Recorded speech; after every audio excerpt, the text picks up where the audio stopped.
হাসিনার পতনের মূল চক্রী ছাত্রনেতা নাহিদের ব্যাংকে কত টাকা আছে জানেন? শুনলে চমকে যাবেন। ভারতীয় গুজব মাধ্যম TV9 বাংলার এমন একটি সংবাদ দেখে আসলেই চমকে যাবার অবস্থা। যে কেউ মনে করবে কারি কারি টাকার মালিক হয়েছেন নাহিদ, আর সেটি ফাঁস করা হয়েছে ওই খবরে। তবে ভেতরে যেতেই মেজাজ খারাপ হওয়ার অবস্থা দর্শক শ্রোতার। এমন চটকদার হেডলাইনের সঙ্গে মিল নেই ভেতরের তথ্যের।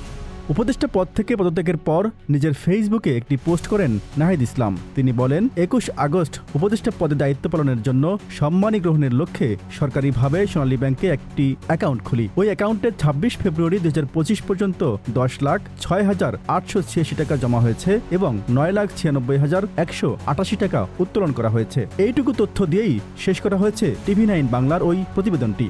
TV9-এর ফেসবুক পেজের ওই নিউজটির নিচে রিয়্যাক্ট পড়েছে 633টি, যার মধ্যে বেশিরভাগই হা রিয়্যাক্ট, আর 129টি কমেন্টের অধিকাংশই হাস্যকর। এর মধ্যে সঞ্জিত সাহা লেখেন, থাক আর চমকানোর ইচ্ছে নেই। বসন্ত দাস নামে একজন লিখেছেন 2500 কোটি টাকা, আর দেবপ্রসাদ লিখেছেন 154 কোটি টাকা।